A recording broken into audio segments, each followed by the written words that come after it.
Next on TCM, Swing High, Swing Low. Then It Happened on Fifth Avenue. And later, King of Kings.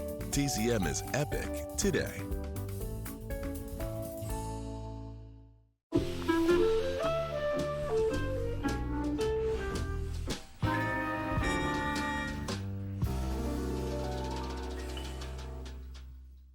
Hello, I'm Dave Karger. Welcome to TCM and this week's edition of Musical Matinee. Today's installment is a romance featuring musical performances from two actors we don't usually associate with the genre, Carole Lombard and Fred MacMurray.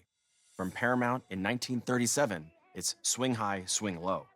Lombard plays a hairdresser who takes up a new career as a showgirl when she meets and falls in love with a jazz trumpet player played by MacMurray. They work together in a nightclub, but their personal and professional relationship is put to the test by MacMurray's irresponsible habits and the interference of his old flame. She's played by Dorothy Lamour in what was just her second movie role. Swing High, Swing Low was based on a Broadway play called Burlesque, which premiered on stage a decade earlier, starring a young Barbara Stanwyck.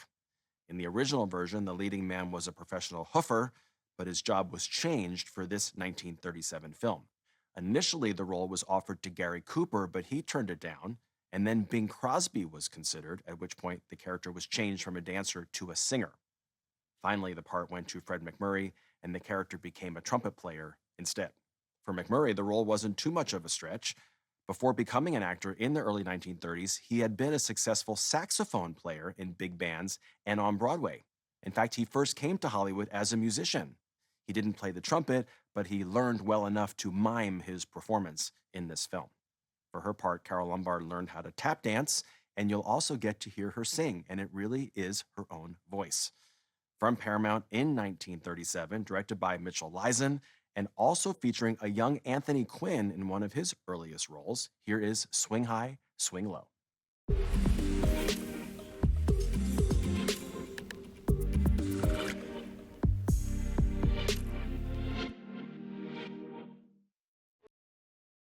Swing High, Swing Low was the third of four movies Carole Lombard and Fred MacMurray made together in the mid-1930s. The others were Hands Across the Table, The Princess Comes Across, and True Confession. Swing High, Swing Low also reunited them with Mitchell Leisen, who had directed their first picture together, the 1935 screwball comedy Hands Across the Table.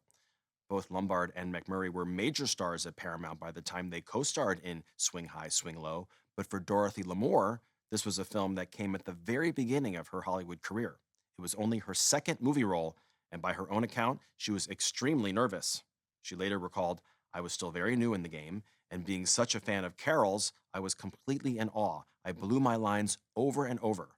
Carole always knew her lines perfectly, but she began to blow them on purpose just so I wouldn't feel bad." Lamour added, "Any star who will do that for a newcomer has got to be the greatest." Up next is a heartwarming Christmas comedy from 1947, starring Don DeFore, Charlie Ruggles, and Victor Moore. Next on TCM, It Happened on Fifth Avenue. Then, King of Kings. And later, The Power of Film Part 5. TCM gets deep today.